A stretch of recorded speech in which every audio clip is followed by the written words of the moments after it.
Any questions about today?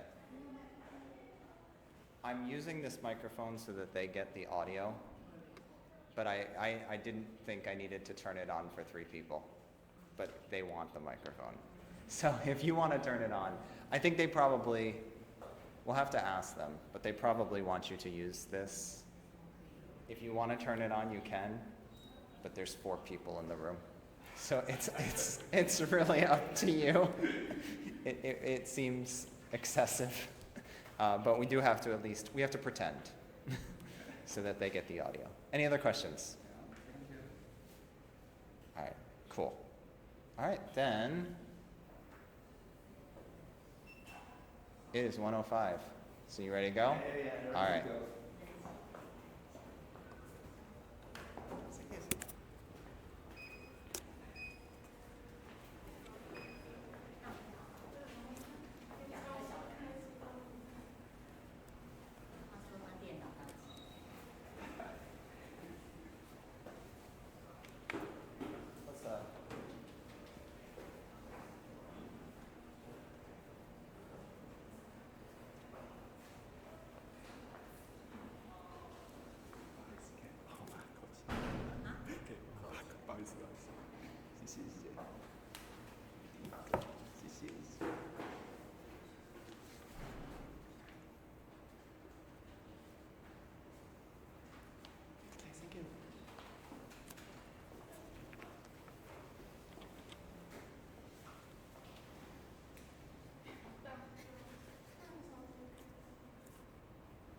That's okay, I can start first. Is that okay? If that's what you want to do. I want you to do what you want to do. Okay, So all right. We're still trying to figure, what's the problem?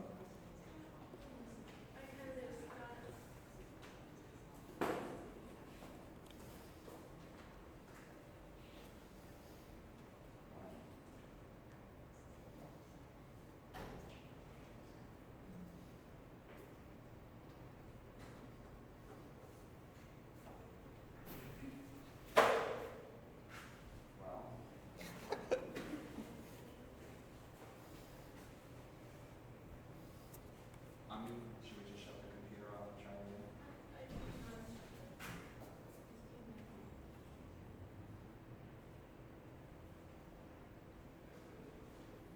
There we go. I've turned it back on. Okay, I think I can start. Okay. Yeah. If you'd like to do it. Okay, all right. Good afternoon, everyone, and Dr. Keith, and all the participants in the English as Medium for Instruction courses demonstration. I am really happy to have this kind of demonstration for the English as a Medium for Instruction, especially due to the constraint. I might be the 3rd one, but I am now the 1st one because I have the PhD proposal dissertation and at 2 o'clock. So I would like to be the 1st one. I think that will not, that's okay, thank you. So my demonstration topic is about the acute exercise and cognitive function. And this course is mainly for the undergraduate student, and especially for those in the Department of Exercise Science and Department of Physical Education. I think this course is mainly focused on the acute exercise and cognitive function. In nowadays, we all know that acute exercise might induce some kind of physiological adaptation or acute response for those different kind of aspects of the physical body or the cognitive function. So according to the previous studies, they have all indicated that acute exercise might induce different kind of effects on your physiological body and your psychological aspect. So I am really curious about, do you guys do exercise regularly? Would you do the exercise in your lifetime? No?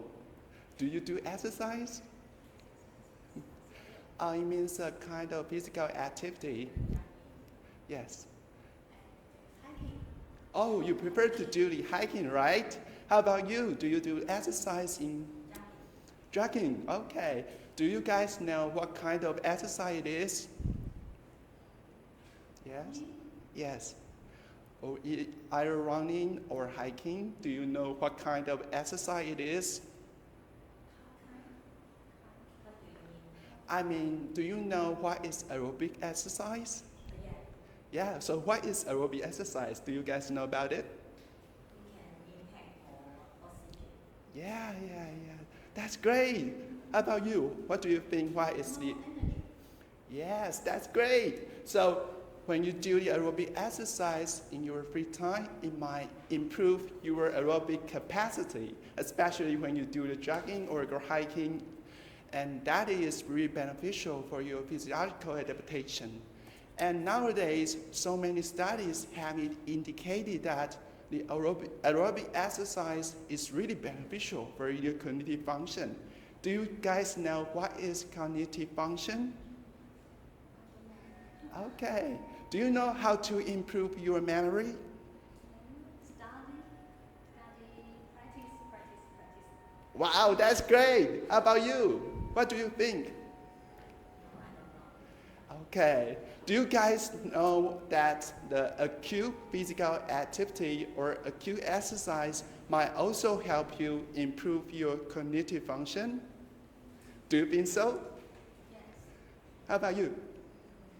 Okay, so in nowadays, many studies have indicated that acute exercise might also improve your cognitive function, either in the memory or your language skills or some kind of executive function. So the executive function is mainly composed of three aspects. The first one is the inhibitory control, and the second one is the cognitive flexibility, and the third one is that you can, according to your executive function, to make the future plan. In this kind of context, the acute exercise might be more than that. Acute exercise is not only beneficial for your physiological aspect, but also beneficial for the psychological and cognitive function. So in this kind of courses, I will also introduce the definition and how it applies to the exercise and sports science field. And acute exercise means that a bout of exercise or a bout of physical activity. Physical activity might be defined by the definition that when you are moving your skeletal muscle, it's a kind of physical activity. On the other hand, exercise means you do the physical activity in more structured, planned, and finish-oriented domain. It means that when you move, it's a kind of physical activity, but when you want to do the exercise, it's more complicated than you think. It's highly associated how you do the physical activity in more planned and structured way. As a matter of fact, physical activity or exercise are all proved to improve your executive function. Especially in nowadays, we all want to do the exercise in our free time, but we still cannot figure out what kind of exercise or what kind of exercise modality might be more beneficial for those adaptation. Okay, so it's time to define what is the physical activity and the exercise. Do you think what is physical activity? What is physical activity? Yes. Recently, my physical activity is yoga. I like doing yoga. Oh, really? Okay. It's an exercise that makes you healthy. Yeah, that's great. So what do you think, what's the difference between the exercise and physical activity? Oh, that's too difficult for me. Okay. Okay, how about you? What do you think the difference between the exercise and physical activity? I think it's about the situation of the field. Yeah, because if you do the physical activity, you will feel more hard to do that. exercise, I feel more happy. Oh, really? Okay, wow. That's all great. But just as I mentioned before, that actually the physical activity is quite different from the exercise because they are different kind of domain in the so-called physical activity. So physical activity means that when you move your skeletal muscle, it's a kind of physical activity. And exercise means that you do it in a repetitive and more structural way. Do you know what the difference is? You mean physical activity, we move our skeleton? Skeletal muscle. Skeletal muscle. Skeletal muscle. Yes. And exercise is? It's a kind of structural or more planned physical activity. It means that you not just do it randomly. You have some kind of goals. For example, Regularly. Do it regularly? Yeah, it's part of that. So exercise means that we do the physical activity regularly? Hey, okay, yes, that's right. And you do that with specific goals, or you might want to improve your aerobic capacity. So that you will want to do some kind of aerobic exercise, like jogging or go hiking or something like that, right? Yes. So that's the main differences between those two domains. Do you guys know about it? Okay, thank you. Okay, that's great. So in this semester, we will help you guys to distinguish those different kind of aspects. Especially, we will know how to make the difference of physical activity and acute exercise. And we will also introduce different kind of cognitive function domains. For example, we will introduce the memory or some kind of positive effects of physical activity or exercise. And we will also introduce the most important part of the cognitive function, that is the executive functions.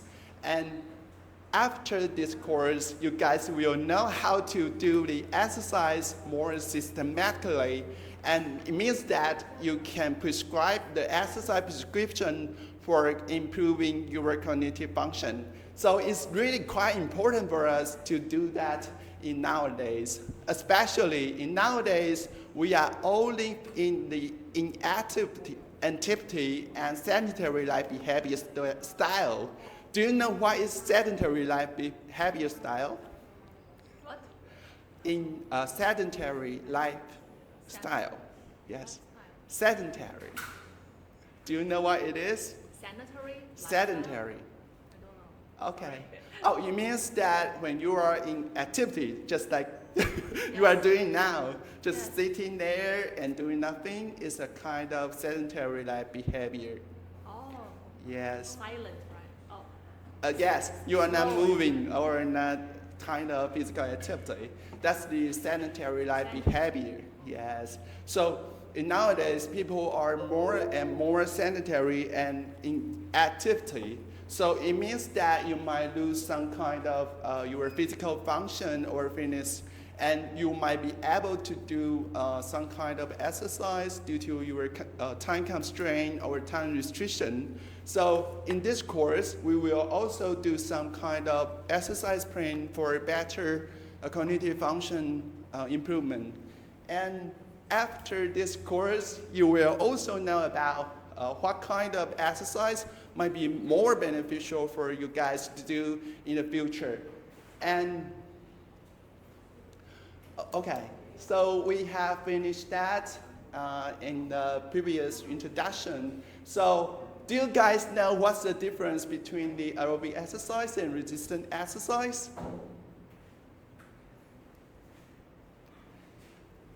Do you know what is resistance exercise?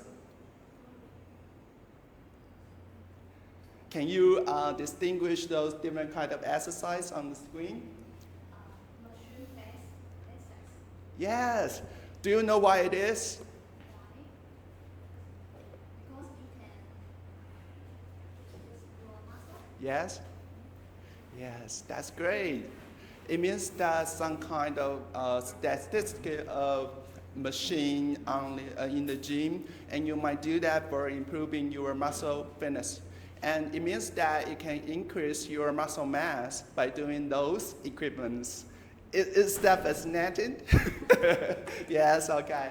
So as far as I have mentioned that there are several studies and the WHO guideline have mentioned that the acute exercise might be beneficial for either your physical function and cognitive function. So it's quite important for us to know all about the exercise prescription for those improvements. And in this semester, we will also introduce the fit correct. It means that you can do the exercise more correctly for your future exercise prescription. Okay, last but not the least, it's quite important for us to know about the physical activity is really beneficial for our overall health. And the second is that physical activity might also be beneficial for your cognitive function. And the last but not the least, we will also mention different kind of cognitive function domains in our following semester. That is the introduction course of today's. Thank you, guys. All right, thank you.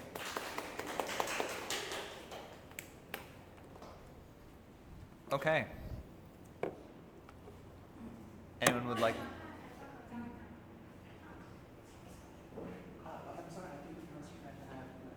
So you're leaving now? Yeah, I'm sorry about that. Okay, good luck. Thank you.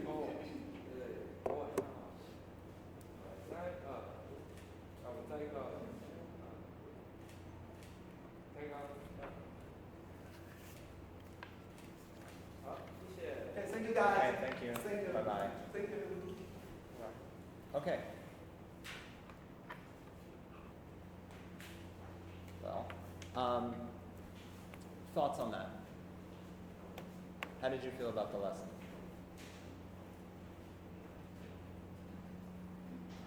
I think maybe because he didn't show the slide, so the students cannot follow what he's saying. Okay. And I think the objective of this class is not well explained to the students. Mm-hmm. Okay, I think that's a fair comment. Other thoughts? I think it's important to have physical and mental health. Yeah. Okay. Cool. I know you walked in halfway, but thoughts? Yeah, I think it's very respectful to this situation, so that's very nice. Oh, okay. Yeah. Comments? Thoughts? Comments for the. He left, but we'll just talk about him. Oh, I think it's good. Okay. I think you can use the PowerPoint, the visual aids. I think it's more clear, especially about the differences between physical activity and also Sure. the exercise.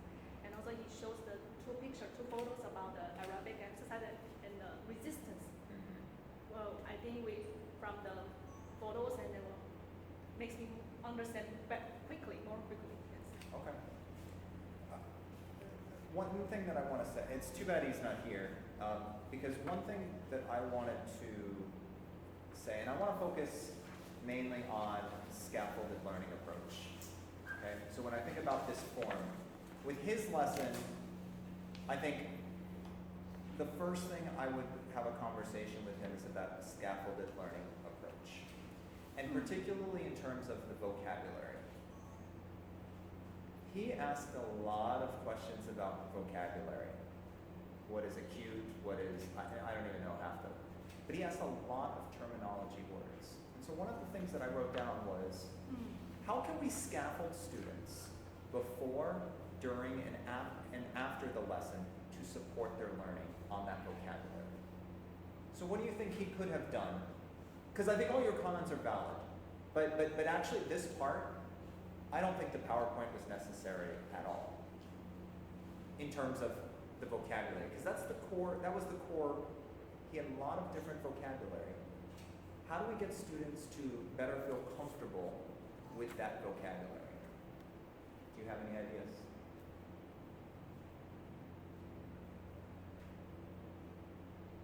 Use brief language to explain. Okay. Yes, just like he asked me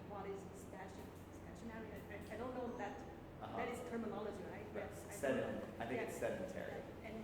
Sedentary. Yeah, sedentary, S-E-D, I'm not gonna spell it. Okay. He's taping me. But he used the explanation that he say examples that we usually sit or we usually don't move our body, but Yeah. we're still doing something, but not moving very big. Make me understand. I want you to consider this, that in a case where, like this lesson where you have a lot of vocabulary, you have to expose students to that vocabulary first, before they enter the room. So how can we do that? Well, we could give them a word list and say, before this lesson, you're going to see these words. Make sure that you know what they are. Then once they come into the lesson, I think as a starting point, giving them a quick formative assessment. That's another one of these things. We didn't necessarily see it in this lesson at all.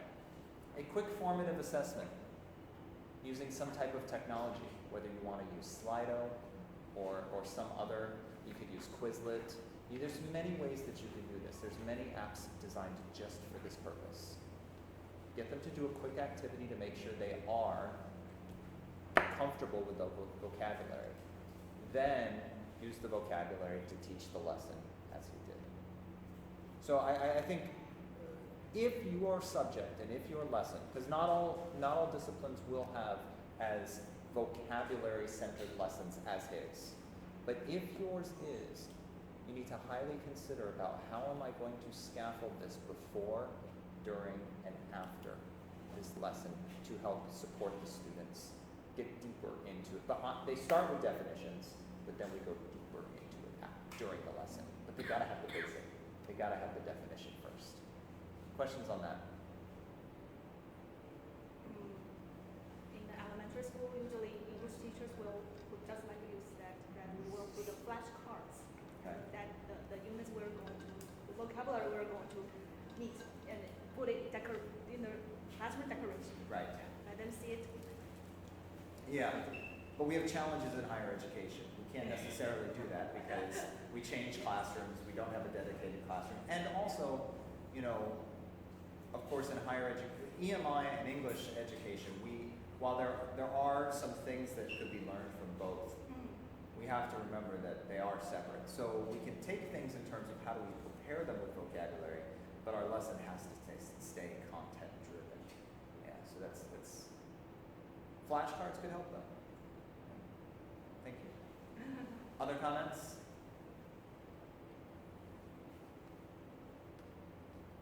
No? Just really excited to go? You're really excited? Yeah? All right, go ahead.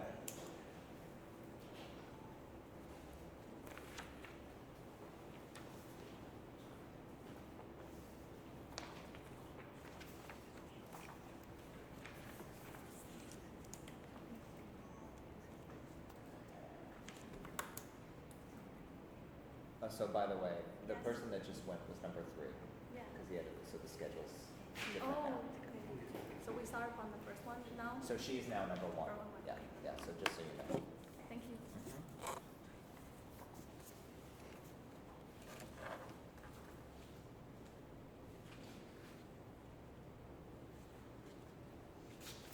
Okay, good afternoon, everyone. I'm Mandy from the Taiwan Art Museum and also a PhD student in NTNU.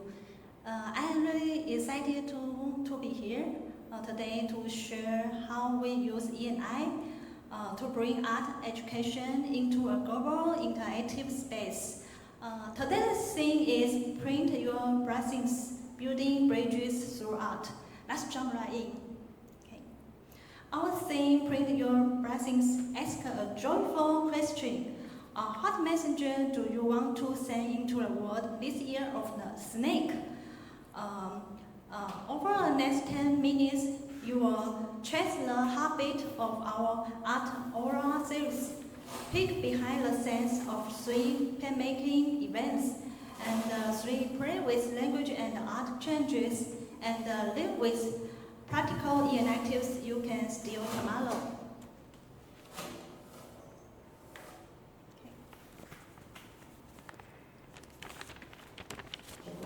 Okay, this presentation is part of our exhibition named Prince Kulasio 2024 Tainan International Print Exhibition, integrating Lunar New Year traditions with printmaking art.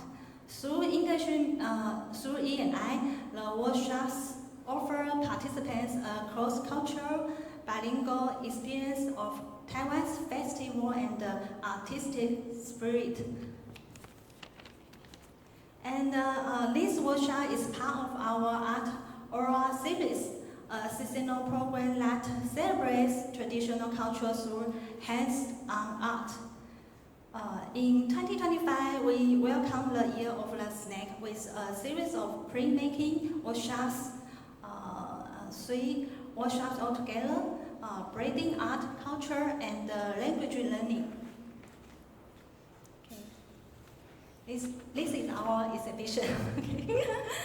Okay.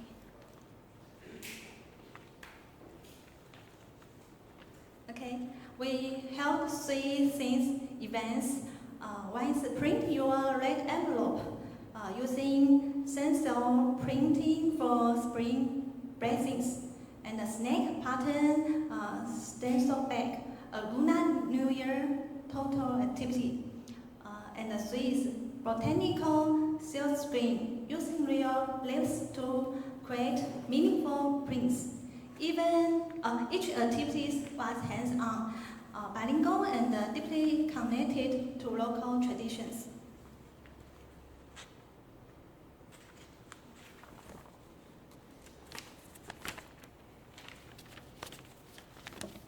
Okay.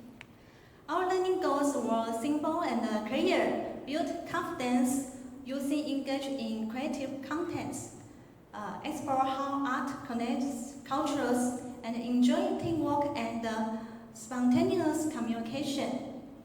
We found student-centered learning, where participants are encouraged to express and creative freely.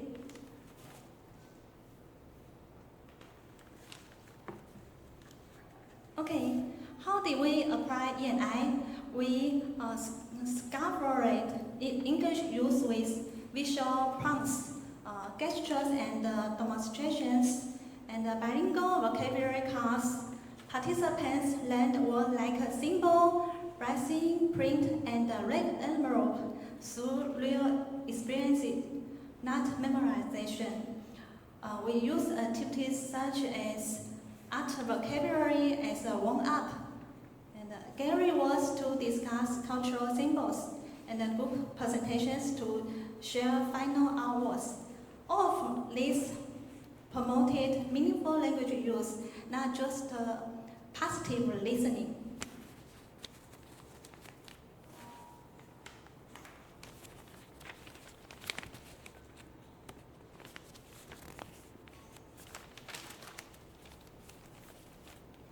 Okay, printmaking is more than technique. It's about sharing stories. Each participant created a piece that reflected their identity, their hopes for the new year, and the cultural elements like red, gold, the snake, and the traditional blessings. We improved willingness to speak in English, and a clear understanding of cultural elements, and you can confidence in presenting their own work in a second language. And feedback was gathered through QR code forms and oral sharing at the end of the workshop. Even those with limited English could express their meanings, use images and simple sentences.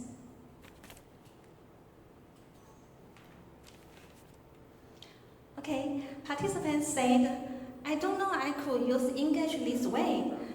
Another said, I love printing my own writing and telling people about it in English. And one student even said, this feels like learning without pressure, just like talking while making art. These voices show how art prize EMI sparks joy.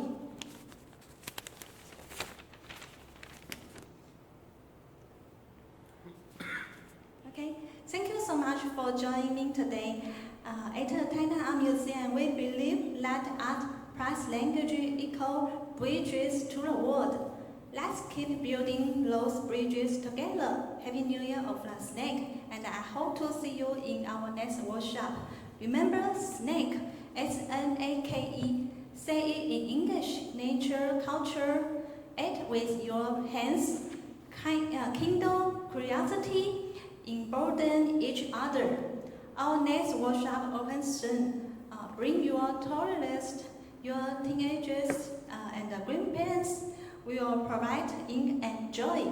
Thank you and a happy year of the snake. All right. Thank you.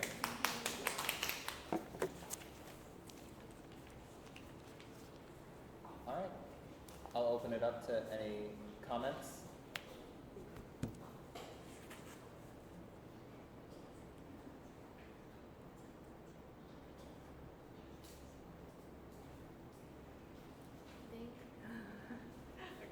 I think the art activity is very interesting for the learners kids. The learners are kids, right? Adults, adult family, okay, including parents and kids. I think the activity is very interesting because it is hands-on activity. I think the learners will be very enjoyed in the activity, and a little bit. But from today's occasion, I think I personally want to see more about how she instruct this kind of activity. I mean, simulate the activity, demonstrate. Okay. And your conversation with the learners. Yeah. I want to see more about what is the language you were going to use when you will teach the activity. How can you guide these learners to do this kind of painting? Yes. Yeah. I want to see more about the sentence you're going to use. Yeah. Because I think today there were two options. Either you did a demonstration teaching here, so like this activity, you actually did it with us, or you provide the other option, as I understand it, is that you have a video where we can watch what you did there. So I think she had maybe hoped to see some the teaching of this lesson rather than the reporting on it. Yeah. Other thoughts?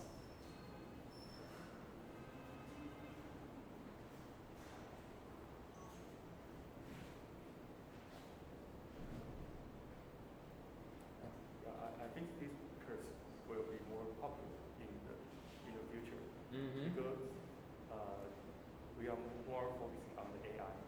Okay. Yeah, so probably this kind of activity will be more nice. Just to get away from Yeah. technology. Yeah. I totally agree. As technology more and more infiltrates our life, I think activities like these, whether community activities or school-based activities, where we can do things without technology, I think are going to be more and more demand. So the things that you're doing at the Tainan Art Museum, very important, very important. You have any thoughts or comments?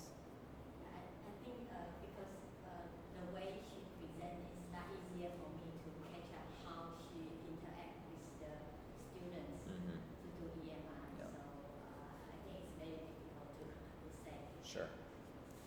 Yeah. But I believe she must can get the students highly participate because because it's an art workshop. Yeah. So I have a couple comments and questions. So comment number one, because I do want to draw us back to this rubric, this observation record, okay? Because one of the points of today's session is, of course, for you to go and do some demonstration teaching. but it's also to deepen your understanding of these descriptors that the RCEMI has provided. Because I do think if used correctly, I do think it provides a very nice roadmap for you to plan lessons, to self-evaluate your own lessons, and to provide feedback to others. One of the descriptors is culturally responsive teaching. It's the last one. And I think for many, depending on your subject, that could be the one that is very difficult to understand.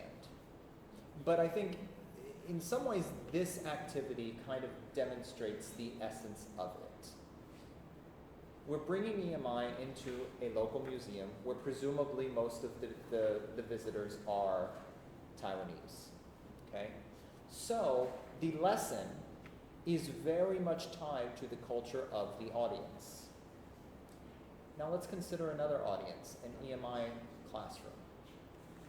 Sometimes your EMI classroom is going to have all Taiwanese students. So on this campus, I only teach Taiwanese students. I do not see any international students at all because teachers' licenses are generally only available for local students.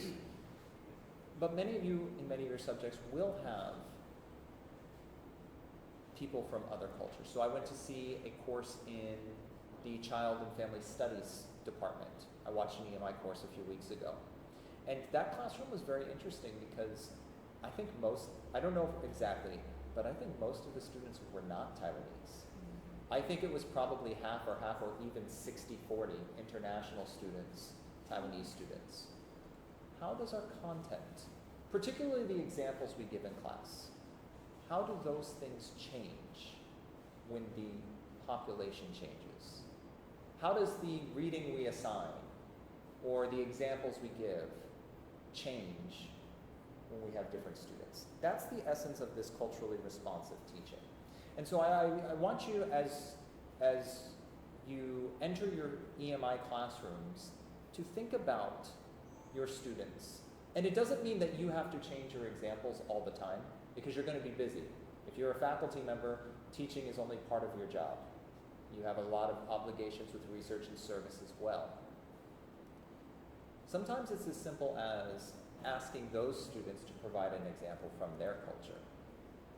So you don't have to put the work on yourself, but remembering that, oh, can you give me an example from your country where this concept could be seen? And allowing them to share. That's the essence of this culturally responsive teaching.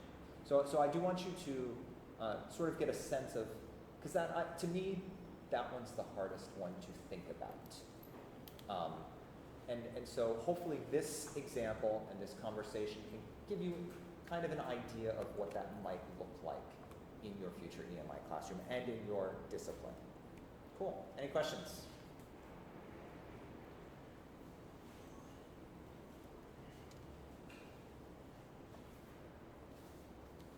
Or comments? Or disagreements? You're allowed to disagree with me today. You're allowed to say, like, you're wrong. That's okay. Today, again, as I said when we began today's session, I do want today to be a conversation. I want this, so feel free to disagree or agree or be neutral. I think the cultural response is very difficult. I agree. And for me, I haven't met this kind of situation.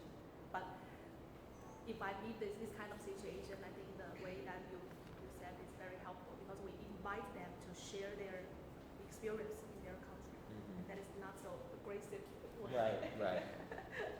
And I'll just give you one more example of how I've kind of done this in my class, even though I have only Taiwanese students. Yes. I think if you went to other classrooms, I'm not exactly sure. I haven't gone to see other professors teach the courses I teach here or on other campuses, but looking at their textbooks, they often adopt a textbook from the West. And I teach bilingual education. Bilingual education in the United States looks very different than the way we practice bilingual education here in Taiwan. And so I make sure I actually don't adopt those textbooks. And I provide materials that I've created for this context so that they know what bilingual education means here, using local examples, because that is what they need for their culture. while it's interesting to know about bilingual education in other places, it's very inapplicable here. So for me to just teach a introduction to bilingual education course the same way I would teach it in the United States would not be culturally responsive. I have to completely change my curriculum. You may not have to do that in your discipline, but this rubric is encouraging you to think about those things.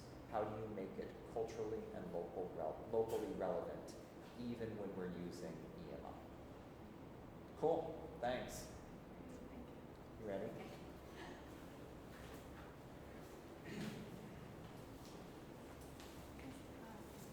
Yes. Because of the technical issue, could we, next section, could we use microphone and face, Sure. Yeah.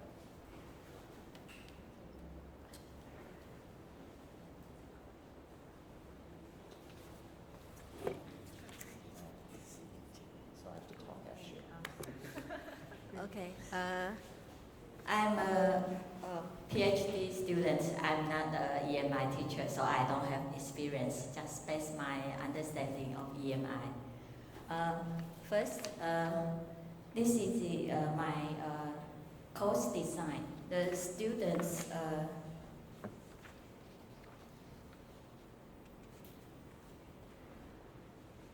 The students is undergraduate students, and their English proficiency is ranging from beginner to mastery. And the subject-specific language skills, this course will communicate with the students and let them know some academic English about the specific terminology, and let them to apply the some theory to their daily life. And the goal for this course is by end of this course, the students will be able to master some key terminology, theories, and principles in professional ethics. And they will be able to construct meaningful interpretation of core concepts and summarize and explain them. And finally, they will be able to apply this theoretical knowledge to practical problems and demonstrate their ability to effectively execute learned procedures and techniques in real world. Okay. And the learning performance, the students should be able to demonstrate the key terminology, theories, and principles, and they need to do a final report to apply theoretical knowledge to solve a practical ethic issue. I will assign the final report to the students to search a real case, or maybe from the journals or their daily life, and to use the professional ethic theories or problem-solving procedure to analyze the case and present it. Okay, that's my course design. Now I will demonstrate how I teach professional ethics. Actually, it's not my major. I'm not very familiar about these topics. Okay. Okay. Welcome to the course. First of all, before we jump into today's class, I would like to know you more a little bit. Could you please let me know what brings you to this course? And why are you interested in learning about professional ethics? Anyone want to share?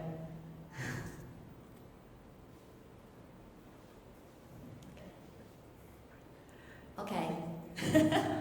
Let me introduce a very famous experiment called Trolley problems. Have you heard about this? No. Never. Oh. Try to imagine this.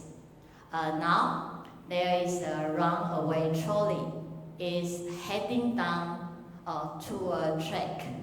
Ahead, there are 5 people. The 5 people are tied to the track and they cannot move. And you are just standing next to a switch.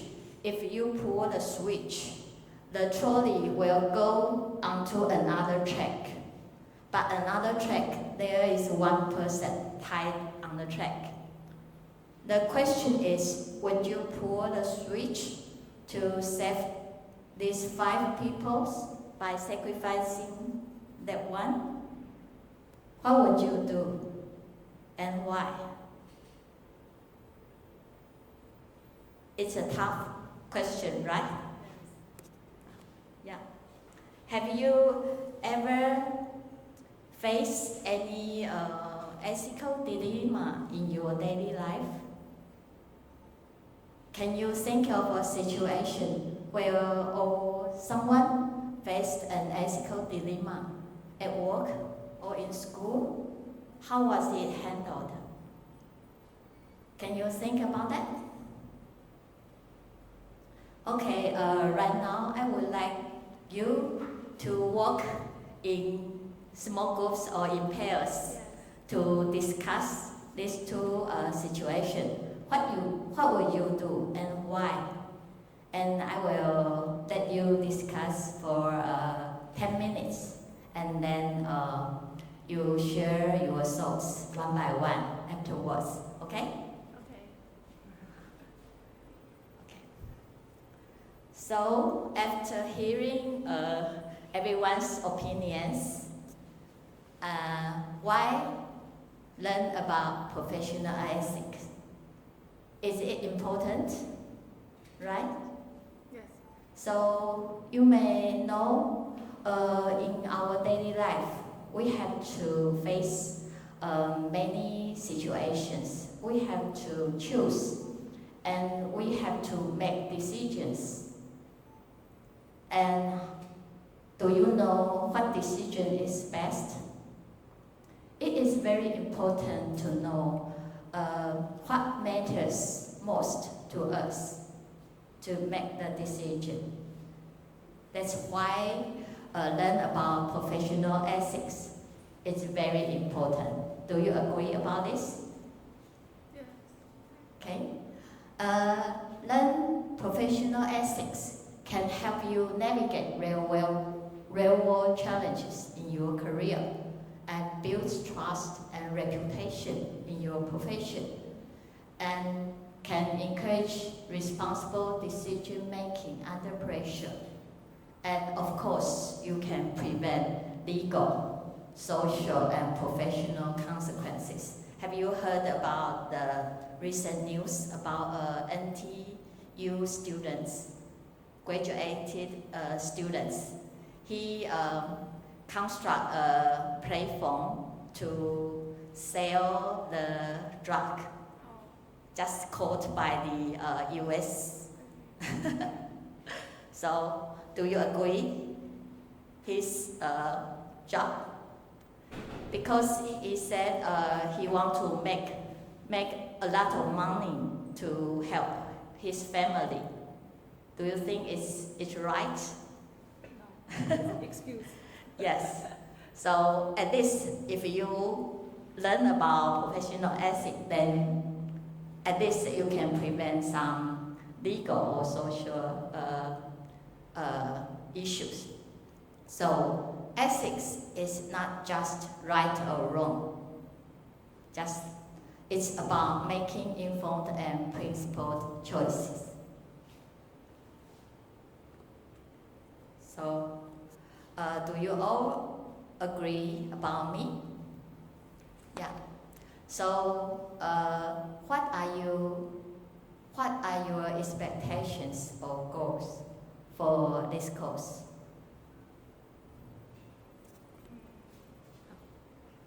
Okay. From my point of view, the objectives of this course is by end of this course, you will be able to understand the importance of ethics in a professional settings. And second, you can recognize ethical dilemmas and analyze them critically. The third one, you can apply key ethical theories and principles to real-life situation and reflect on your own values and responsibilities as a future professional. So, what is professional ethics? In short, professional ethics is about the moral standards and principles that guide your behavior in a specific profession, like medicine or law, engineering, or education. Right? So professional ethics is a set of moral principles and standards. Then we will learn them in our course. And they are different from personal ethics. Professional ethics is more focused on duties to your stakeholders, like to the clients, colleagues, employers, or society. Not only for yourself, it's for the others. For example, like honesty, integrity, accountability, confidentiality, and fairness. Okay? So you may face some common ethical issues in the workplace, like a conflict of interest, misuse of company resources, discrimination or harassment, break of confidentiality, whistleblowing dilemmas, plagiarism of falsifying work. So right now it's a breakout session. I would like you to discuss in pairs again. The scenario is you discover a colleague has been falsifying data on a report submitted to the manager. The question is, should you report it? What are the potential consequences for the company? What are the potential consequences for you? And what values are in conflict?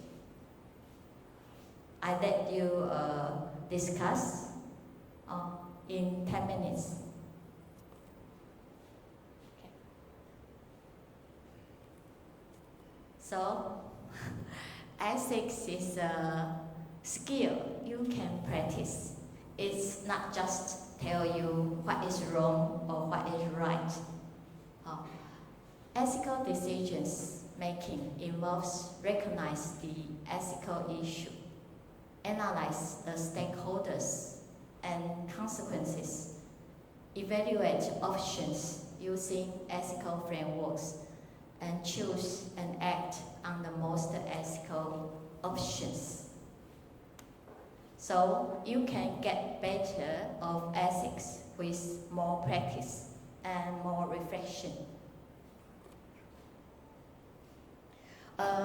In this course, I will introduce some very famous key theories in professional ethics. The first one, deontology, utilitarianism, virtue, and code of ethics. I believe you may heard about lots of code of ethics, like code of conduct in business world or in law, right? So you can prepare to study the textbooks before our next class. There are 4 key theories I will introduce in our next class. So, takeaways for today. Ethics is essential, right? It's not not optional in professional life. Some company very care about their employees' integrity. Why? And you will face dilemmas in daily life. Always we have to make decisions. And ethical theories will help us structure our thinking. And this course aims to help you become a responsible and thoughtful professional. Professional ethics is a skill. It's not just knowledge. You can learn it, practice, and apply it in real life decisions.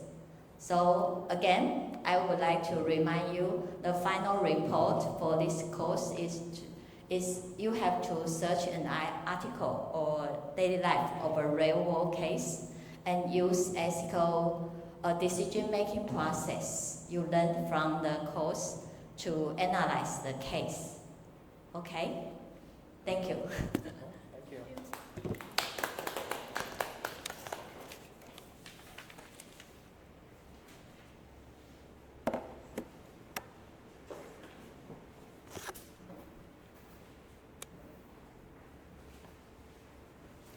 Okay, they asked me to use the microphone, so I do what I'm told.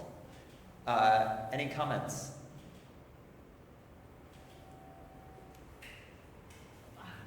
Okay. Do I need to face the? I don't know. No, right? Okay. I think this course, professional ethics, is a very serious topic, and the content you just demonstrate, I think, it's very difficult, and it needs many sections, right? It can be divided into many sections, right? So if we are going to teach this in only one class, I think it's not enough, right? So that is whole semester. Oh, okay, whole semester. I think this was like day one. Yes. If I got like the syllabus day. Yes. So I'm going to tell you what we're going to learn throughout the semester. Oh, so this is the first section. That's what it felt like. It was like a day, syllabus day. This is what we're going to learn in the course, and then throughout the semester we learn all those things. Okay. This is the first Oh, on the first day. Okay, introduce your syllabus, right? I think the structure is very good because you use the dilemma examples to ask the student to think about the situation that we are going to meet in our real life. I think the dilemma examples is very good. But I think that there is one small comment about, because she just demonstrated a slide that shows that ethics is a skill that we can practice, right? And because the skills that we need to use the ethical framework or some theory to analyze or critically analyze what we're going to use, what kind of ethical theory we can use to deconstruct our situation. But after that, she introduced the theory. I think the order is not correct. Maybe we should introduce the ethical framework first, the theory first, and then so students will know what kind of theories like Kant, like many kind of theory framework that we can use, so we can do the skills and practice that way. How do we use the theory to analyze it?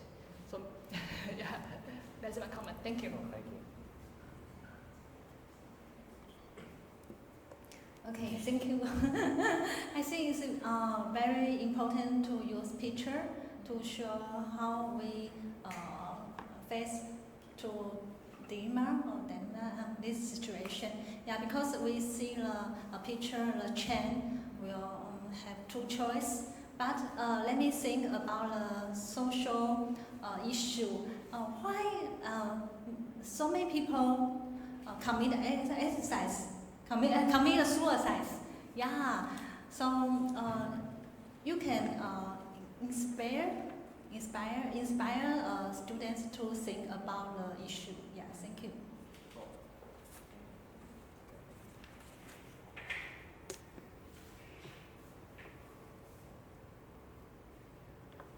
I just a question when the teacher asks this kind of question because it's very difficult. So I just think about how do we keep the student have the activity participate because when they are discussing this issue. Probably will see each other and say nothing. So how do we guide these people to guide students to do that? Yeah, I think that's a good question. So let me talk about that a little bit. I like how in your presentation that you built in questions, you built in discussion. But as he said, you might face a situation, particularly with deep questions like that, where you ask and then everybody's like, and they're not sure what to do. So one strategy that you can use for this, I think, is write, think, pair, share. I'll write that down.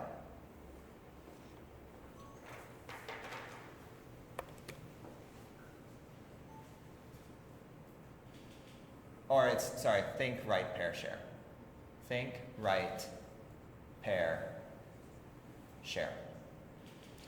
So how does this work? If you think it's something that involves a lot of thinking, something they're going to have to work out, a very deep question, it's often helpful to let them think about it and then write something down first. Let them take 2 minutes, write down your thoughts on this. Allow them to write something. Then, okay, now turn to your partner. This is where the pair part. Turn to your partner, turn to your group, share what you wrote. That's going to help with, if they've written something down, if you've given them a little bit of time, and then they've written something down, then they have something to share. But there's also one problem too, is that when you ask, depending on their age, when you ask them to turn to their partner, they're like, who's gonna talk? Do you wanna talk? I talk? So you can, if you wanna take it up one more level, you can say who talks first. So say, like, for example, tallest talks first. So then they don't have to negotiate who's going to, they don't have to feel awkward like, so do you want to talk first? Should I? You say, tallest talks first, share your writing. And so then they just, oh, I'm tallest. And then they go. And then after that, you can ask them to share with the class. So what did you guys talk about? What did you guys talk about? I think that type of strategy, particularly the writing part, because I think that's the key thing here, and that's the key thing in your scenario is, this is kind of hard. I gotta have some time to think about it. Giving them time, 2-3 minutes, to write something down before they talk to a person, I think can give them the space to think through the problem. So I think it was a very good comment, very good question. Thank you. Any questions on that? Okay, can we just assign who is who in pairs? Like we can assign different cultural background students to work together. You can do, yeah, you can do any. That's what I thought. Then they can encourage them to have more discussion and learn more different cultural background. Absolutely. In terms of grouping and pairing, there's all sorts of configurations you can do. You're free to do any of that. And this strategy, I think, can work with any of those configurations. And sometimes, because their English proficiency is not that high, so I maybe think allow them to speak in Mandarin. Oh, absolutely. Just present in English. Oh, absolutely. And I've never explicitly said that to my students, but that's exactly what happens. They talk to each other in Mandarin when they're in pairs, and they know the expectation is you're going to speak in English when we come back to the whole group. I think that's a good, solid practice in EMI. I absolutely encourage that, yeah. Any other questions? All right, next up.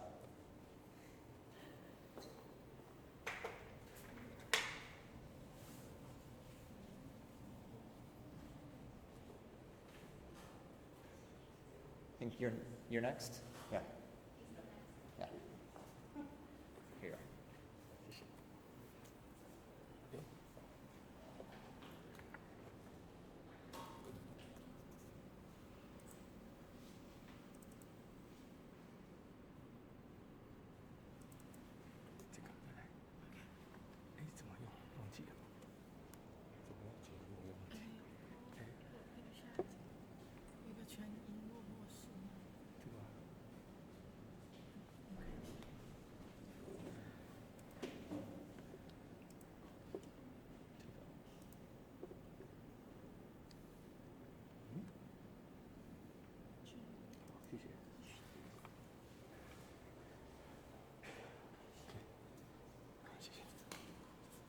Hello everyone, my name is Mark.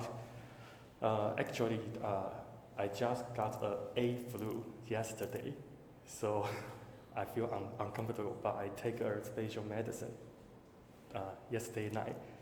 So the medicine is very amazing, so I can think more clear than yesterday. So today is my topic, media literacy, based on the critical thinking, identify the truth. This is my agenda. The first part I will introduce the course preparation information, and the second I will introduce the learning objective and outcomes, and the next one I will introduce the instructional design, and finally I will share the impact assessment and the reflection. The first part is course preparation information. Actually, I have shared this course in NTNU 2 times, but previous time I almost say it's in Chinese, so this is my first time to share it in English. So I will share how do I guide this course to help the student to understand the critical thinking on identify the truth. The first one I will give a hook. What does it mean, a hook? Hook is mean when students want to know something in their daily life, I will give some special event to them. So I give a special event is the Disneyland Age. This is the news published on the CNN. So student will always think that CNN is very important media, so they will trust the truth. So I want you then to see this CNN news. So everyone will just when I ask how about your feeling about this news? This news is talking about Disneyland. Want the student go to the land to drink, and they will give a free ticket to them. So every student, wow, I want to go to the Disneyland, because if I can go to the Disneyland, will give you very free alcohol to drink. Yeah, so special, right? But when I show this video, every student say, wow, I like it. So this is the first step I do. So I just ask, does anyone think this news is fake or is true? But no one say it's true, because I don't say nothing. I just show the authority to them. Yeah. So next one, the first part I want to do is because I want to then to trust everything immediately, because identifying the truth is very important in our daily life. Because in our department, we want to train the student to use their critical thinking in their daily life. So correct goal is do not trust anything in your daily life, even though he is a celebrity or is something very high social position. You have to have your own opinion. So next part, I will show. Next part, when I do these things, we found that I show the next part of the new reflection of this Disneyland situation. We will show. You can see this part. This is a YouTuber. This YouTuber found that the CNN news has spread very popular in a lot of social media. So it makes a better impact on a lot of adolescents, because adolescents call a lot of message and calling to the Disneyland. So I want to go to there to take a free alcohol. So it has some bad impact on government. So this influencer or KOL found this situation. So they have a lot of followers to ask, hey, is it true? Because Disneyland say adolescents can go to there to take a free drink. But KOL said, no, it's not true. It's just a trick. It's a trap, because it's a marketing way to make the adolescent to go to the Disneyland to have more tickets and to have more benefit. So the KOL break the truth. So no, it's a fact. It's a marketing way to let the people who see the news to go to there. So this is the second part. Is if you want to trip the one truth, you have to use the different way to know the actual to know the truth. So after this, the KOL said the things. All the students say, "Wow, I have been influenced by the authority news." Yeah. So this is the second part I do for students. And the next part I do is I teach them how to find the results, how to find the purpose of the event, and I help them to understand the structure of the marketing. So the third part of the curriculum I design is just to use this kind of I didn't show. I use them to design how to reconstruct the marketing way. The first part is you have to know the results.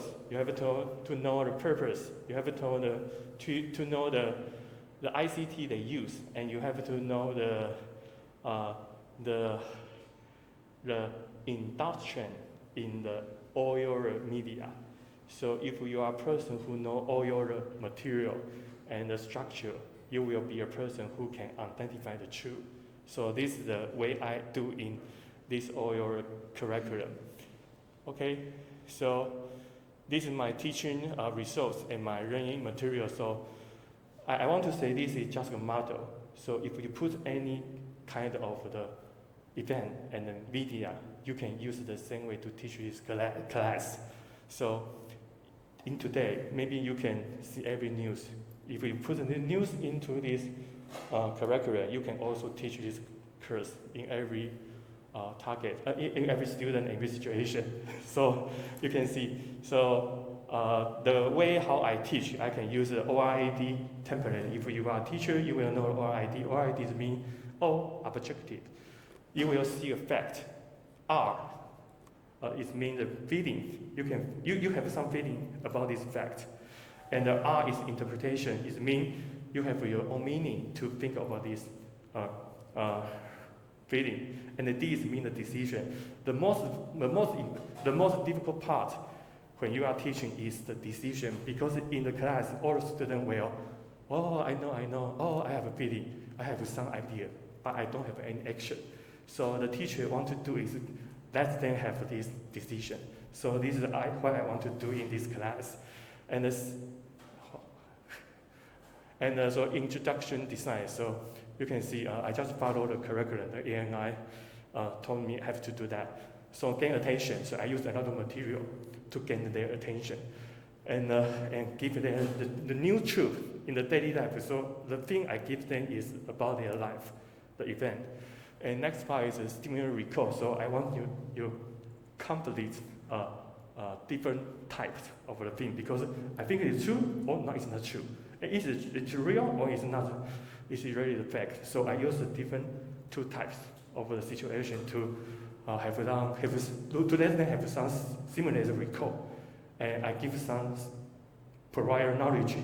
How does people do in your life to marketing you, to market and in your daily life? So I use a good group discussion. Have you ever believed fake news? So they can check their cell phone or check their daily life if you have some kind of fake experience in their daily life. So they can use this model to do that. Okay, so prison content, I use this is a media literacy write paper said just published in 2023 and May. So in Taiwan, we have a policy. You have to teach students to know the five core competencies assess. I forget that five-fold correct, but it's very important in our education. So I want to learn how to identify the facts and opinion, and their source creability, and OID thinking model, and the 6-step problem solving. So this is why I do use this kind of event to help them to understand critical thinking by using identify the truth. Okay, so finally I will give a lot of feedback, and they will write some very paper sheet to do that. Okay. Yeah. So this is my actually I have told about that. So thank you. This is my sharing. Thank you.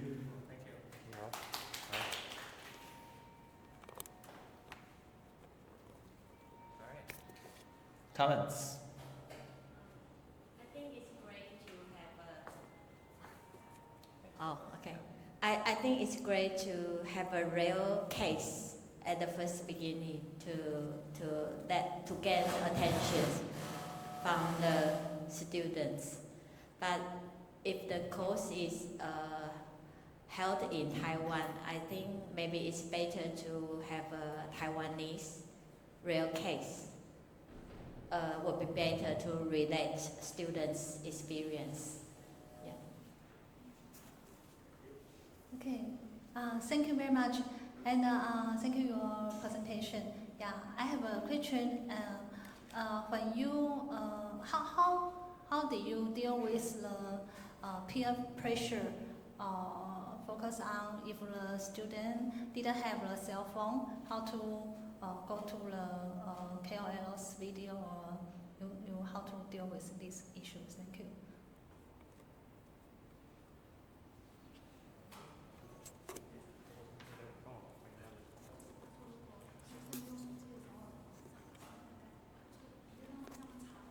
Oh, okay. Thank you. Sorry. My hair is very bad. Yeah. I mean, in Taiwan, we have a policy. Every student have their mobile device that can be rented by the school. So if you want to go to school, you can rent the mobile device from the school. So every class have their own. So in Taiwan situation, even you don't have this mobile device, it's still other way can do that, because ICT is not always mean use the telephone. You can use several paper. You can also 模拟 that kind of situation. Yeah. I hope I can answer your question. Yeah.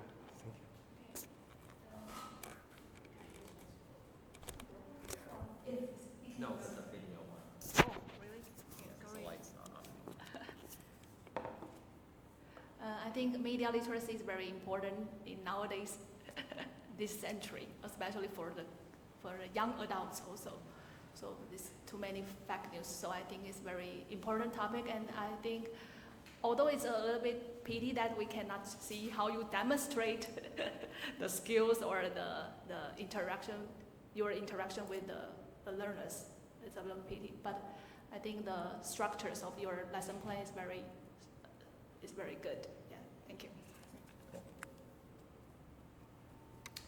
Yeah, I also thought, I think you shared a lot of good strategies today in terms of the hook, using a video at the beginning to get students in.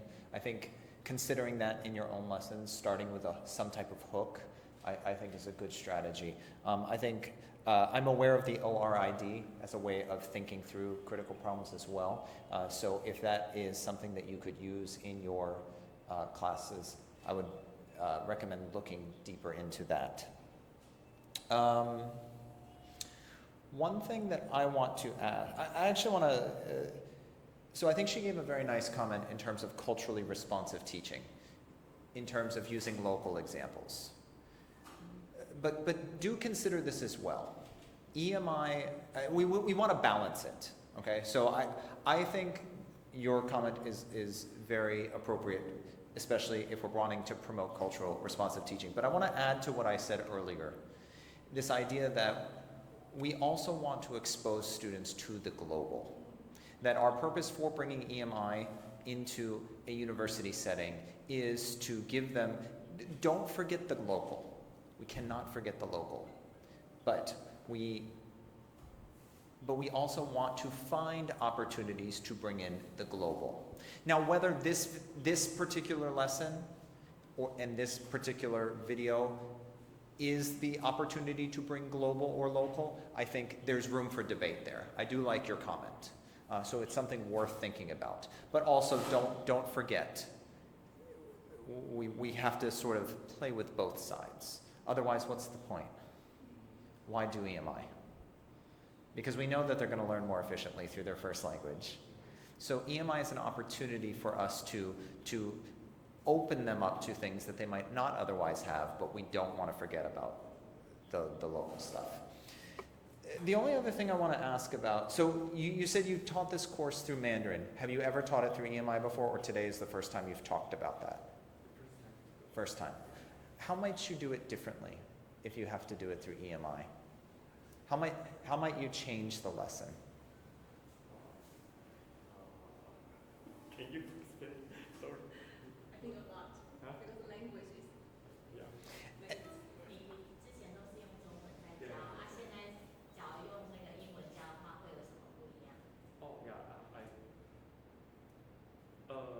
I think I always use the very simple sentence Mm-hmm. to explain very detailed action, and sometimes I also have to use the second language as a native speaker Mm-hmm. to share what I want to do. Yeah. So something I want you all to consider, because you may teach lessons in the future, you may still teach some lessons in Mandarin and English different days. So you've got to think about, well, how is my EMI lesson going to be a little bit different? And I think this provides you at least a starting point to think about it. I want to draw your attention to inclusive environment. Create a supportive and inclusive atmosphere where students of varying English proficiencies feel confident and comfortable participating. How are we going to, because some students are going to be able to use English very well and others are not. So how does this, what do we need to do in addition to the lesson to help them? Similarly with scaffolding, scaffolded learning approach. How do we help students with different language proficiencies access this same material? Because for some students with high English proficiency, the switch from CMI to EMI may not be great. But for those that have less proficiency, we are going to have to think through these problems a lot more. How can we make sure that they are successful too? So I encourage you to think about that. Cool, thank you. Thank you, teacher. now. If that is in elementary school, we will use the translation. Chinese, especially in worksheet, we will put the Chinese meaning next to the terminology. Interesting. But that's for elementary school. Or use the pictures. Pictures are very helpful, yes. I just clear from the Joseph, he said the EN and the KIP is totally different. Clear. Yeah. Well, we could also argue that CLIL and bilingual education are different. I know some professors talk about them as if they are the same thing. I don't. I consider them to be two different things. That CLIL is different than bilingual education class. But that's not today's course, so I'm not going to go too deep into it. Cool, thank you. The next one. Yes. Okay, thank you.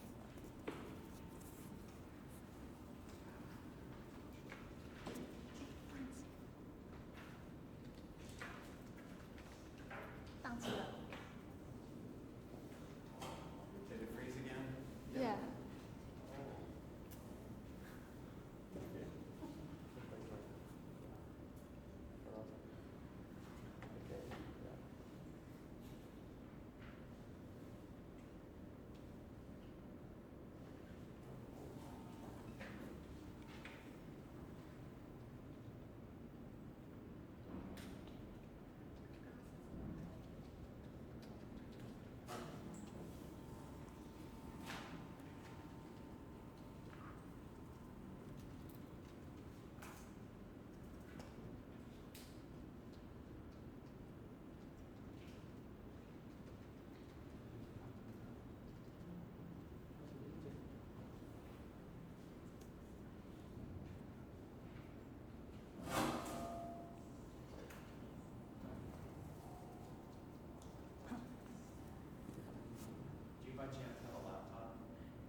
laptop.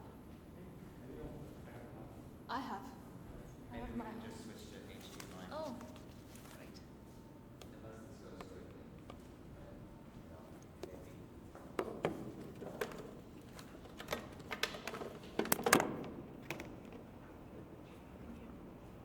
Here.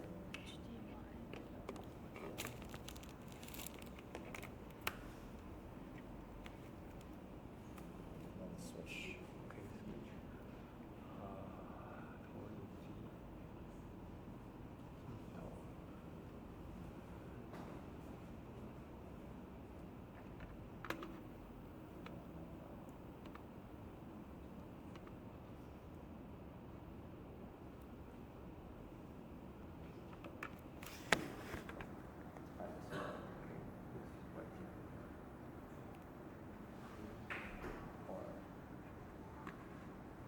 Oh no, that's Yes. that one.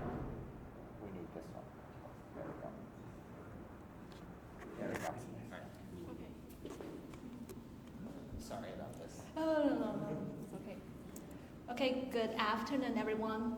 I am the PhD student that is studying the Department of Health Promotion and Health Education in National Taiwan Normal University now. Now I'm third graders now. And actually my profession is that I teach English in elementary school. Yes. Now, yes. And I teach middle grades now in the future, next year, because studying in PhD degree is too tough for me. So I took day off now, yes. Okay. But I'm going to graduate this year. So this year I will go back to my elementary school to teach English. And today's,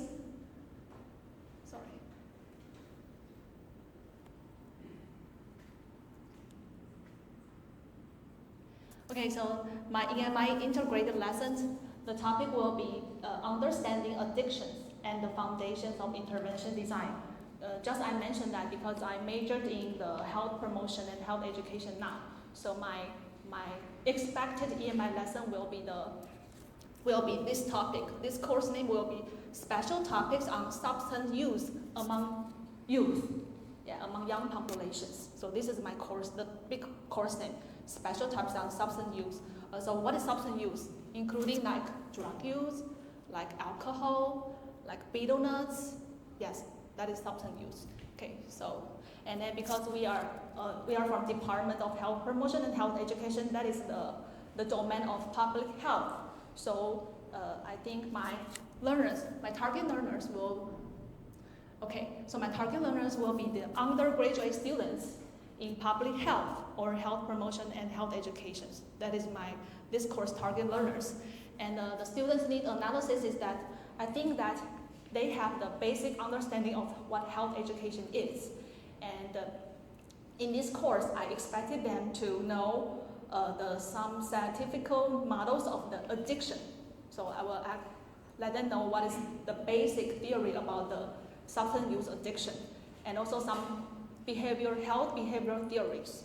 Yes, and they will need the structured frameworks they will analyze the substance use and the target behavior they're going to meet for the young populations, and they are going to design their intervention program for these young population that with the topic will be the drug use, the substance use. Yes. So this is the lesson plan overview.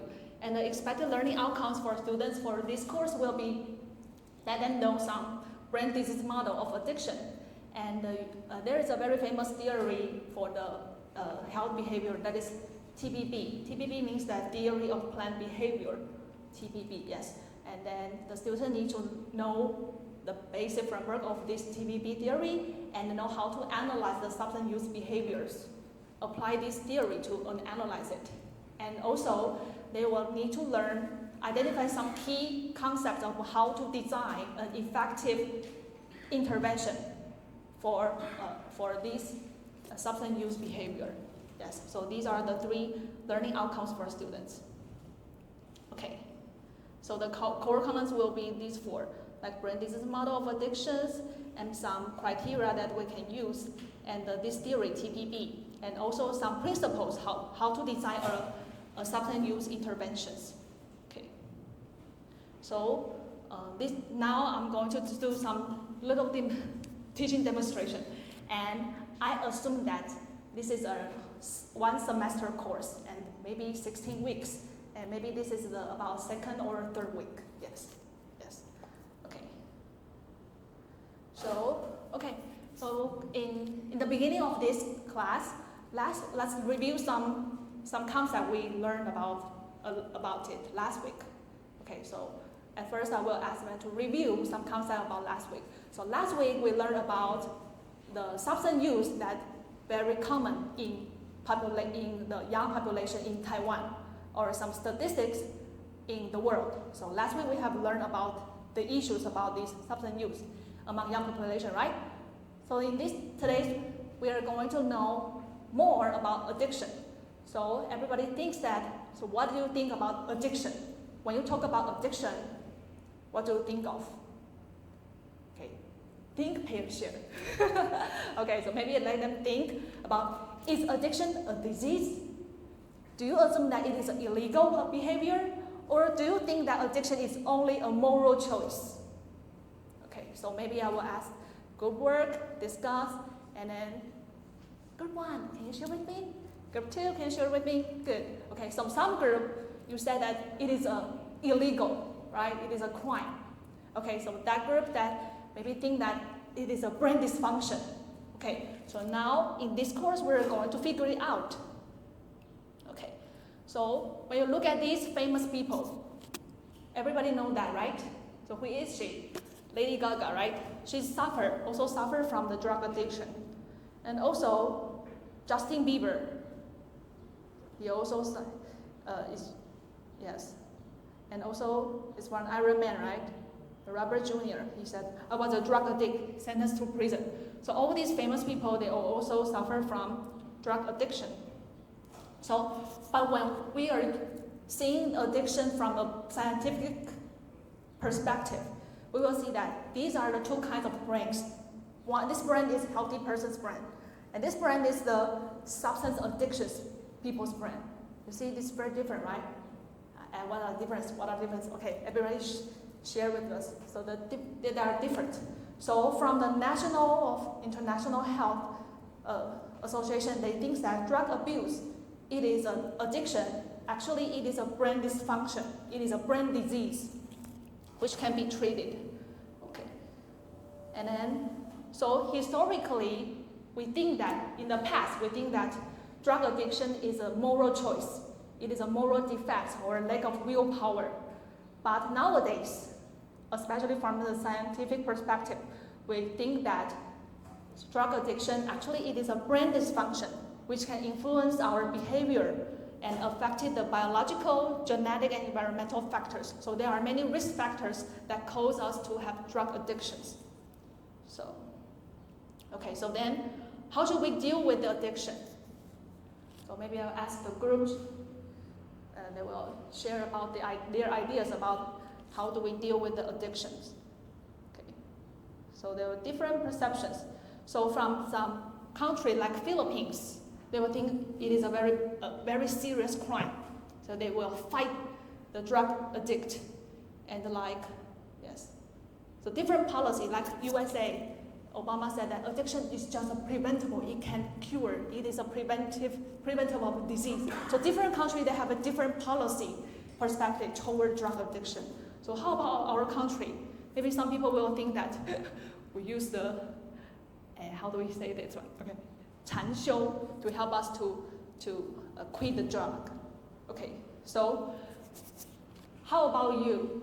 How do you think about the people with addiction?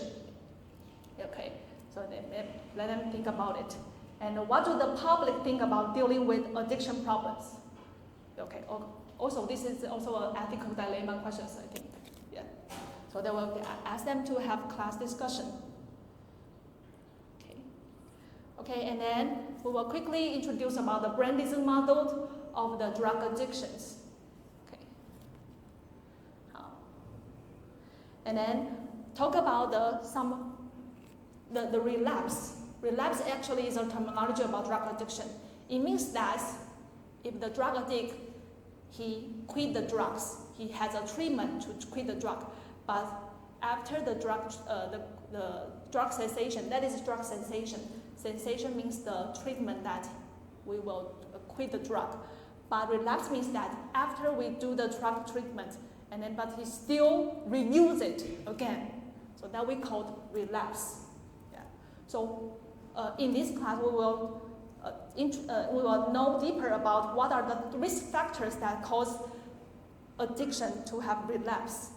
Okay. So actually we can see this video.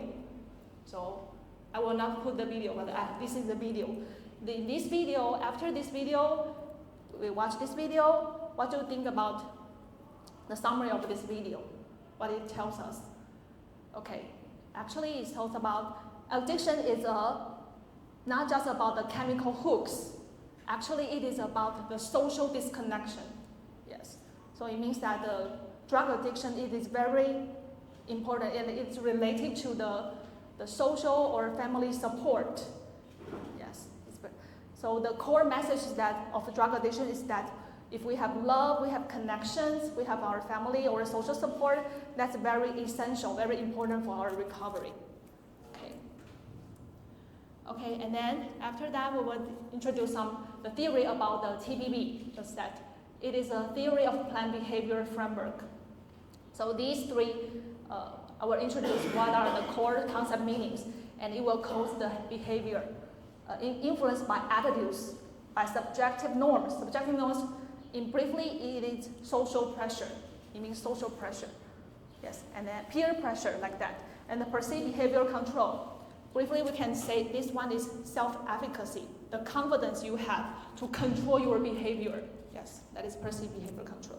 And these three factors will influence our behavioral intention to use drug again. So, and then after we learn about the TBB, I will do some example, use the e-cigarette as a target health behavior.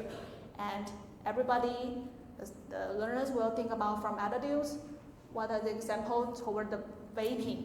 Yes. So we are going to use the TBB, apply to some substance use, some certain substance use behavior like that. And then we will give it a worksheet, and then we try every group, choose one target health behavior of substance use, like vaping, like drug use, like alcohol, like every group I will assign different topics of drug substance use, and then we use this theory, TBB, to deconstruct, to design our intervention. Yes. Okay, so then I will use the template to guide the students to do the health intervention toward the substance use among young population.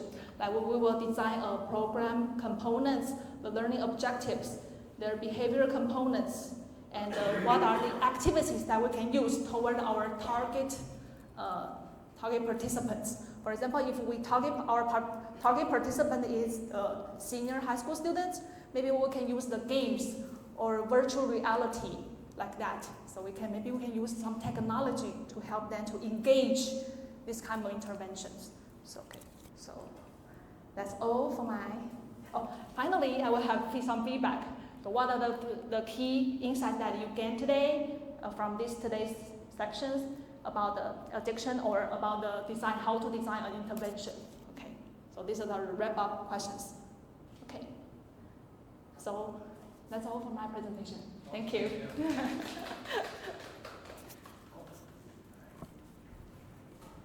Feedback.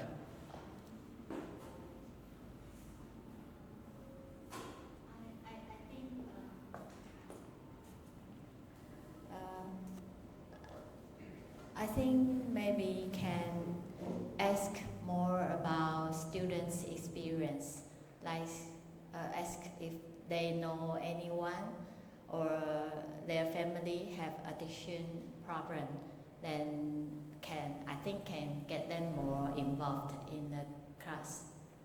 Yeah. Okay, thank you. I think we can creating a highly engaging classroom environment. Thank you.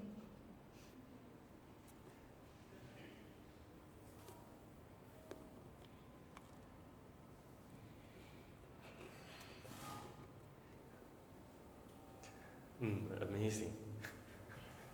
Yeah. Did you ever teach this class in Chinese?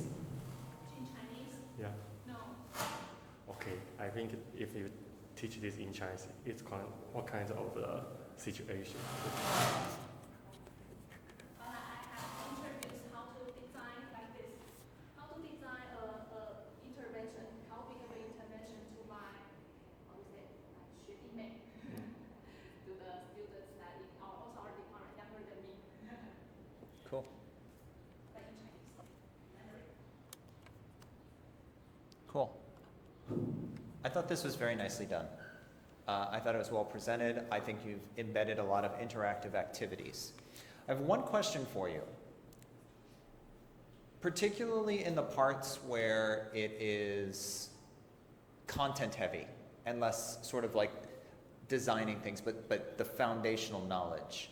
How will you know students are following during that part? You mean the formative assessment? Yeah, if we want to use terminology, yes. Maybe worksheet. Okay. Yeah, maybe worksheet. Because actually this intervention is a big project. So maybe Right. they need a whole semester to done this. Yes. I think what my main concern is maybe things related to this. Do they understand all those components? Things related to maybe this, this, and this. Less this part, but very much this part. I think this is the part where I really had that thought of what kind of formative assessment can we do during the lesson to make sure that they caught the point. Because your English is very good. No concerns about that.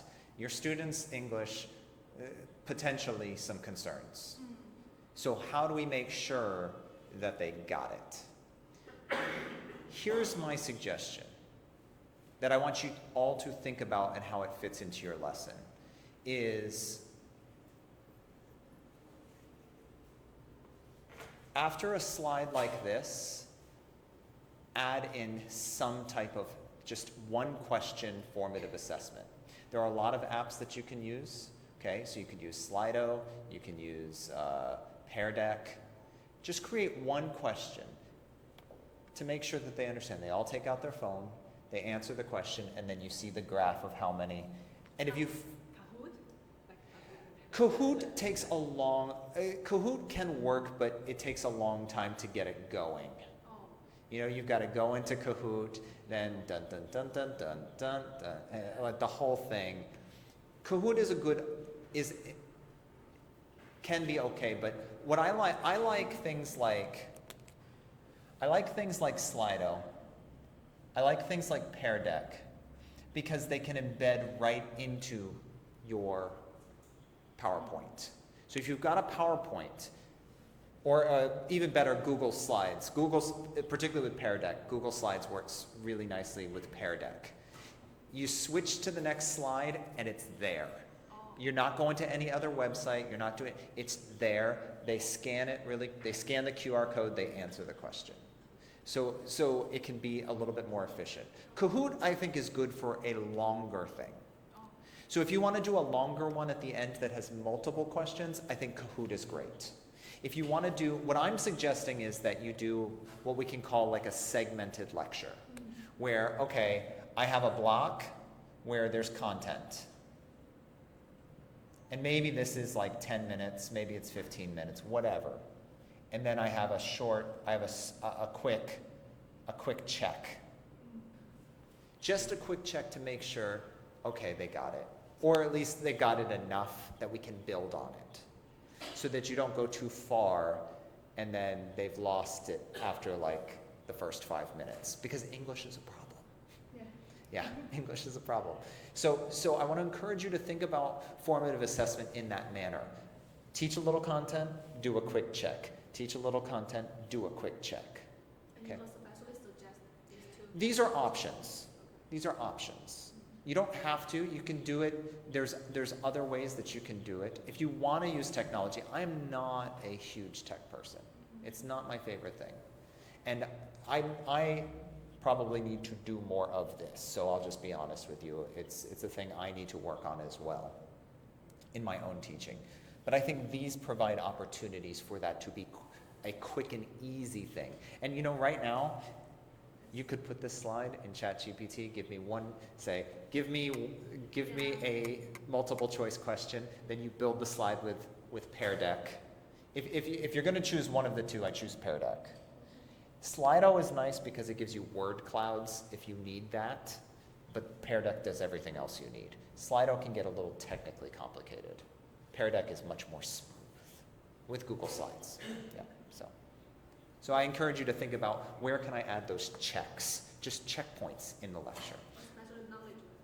The knowledge is especially, because I think everything else in terms of like projects, discussions, and things, I think you have a lot of very nice things already in here.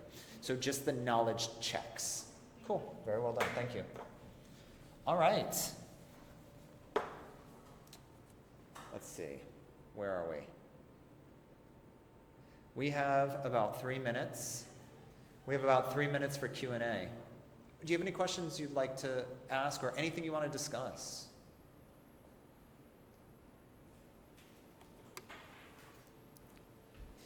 If not, I'm just going to perform for the camera, let them take nice pictures, pretend like I'm doing a bunch of things, like great job. And I'm sure all of this, with these actions and stuff, they're going to end up in the final video.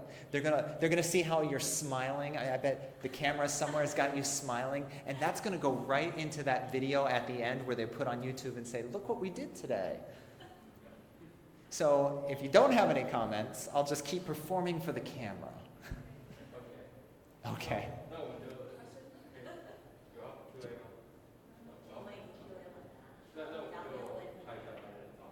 If there are no questions, then yeah, we'll take our group photo and we can move on. Cool. Thank you for your presentations today. Thank you for participating in your conversation. I appreciate it. Yeah. All right. So group photo. Oh, one by one. Okay, yeah. Go ahead.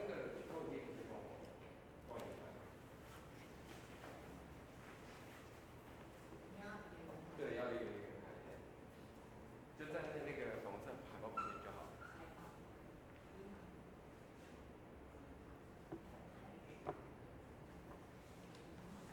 先没关系，就每个人都会轮到。对对对对对。看你喜欢哪一个就可以。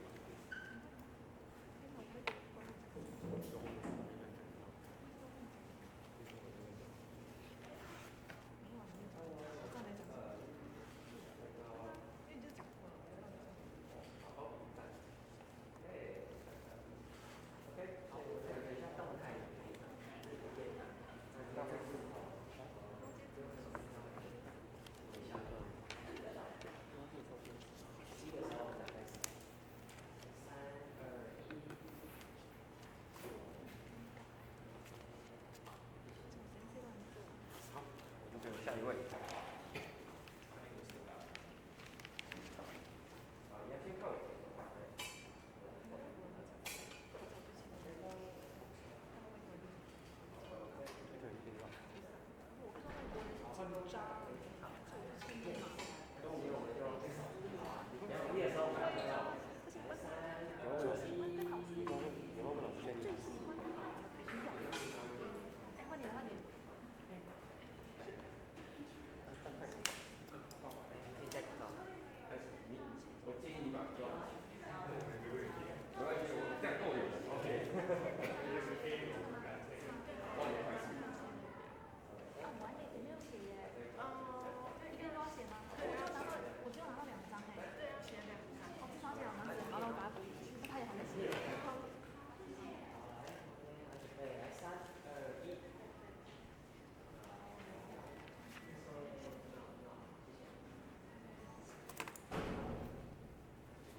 斯离开了。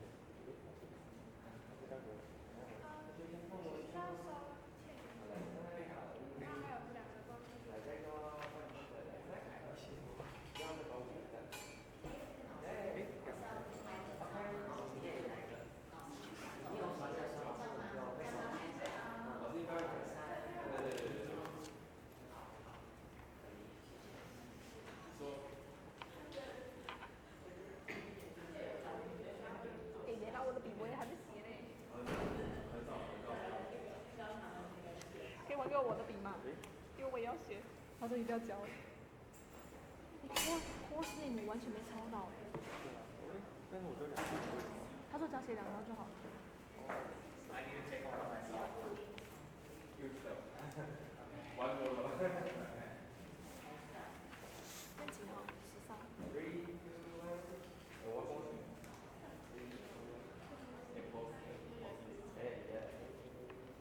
One more. Video. 3, 2, 1, shake your hand. 3, 2, 1, nice. And we have one more. Group photo. Group photo.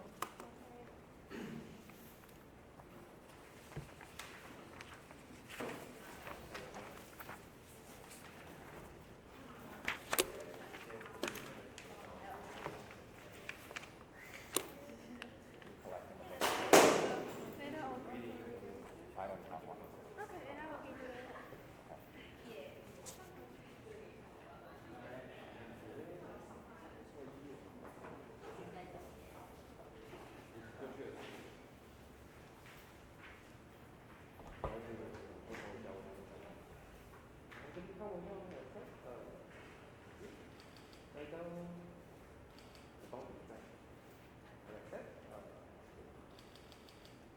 Okay, one more video. 3, 2, 1, shake your hand or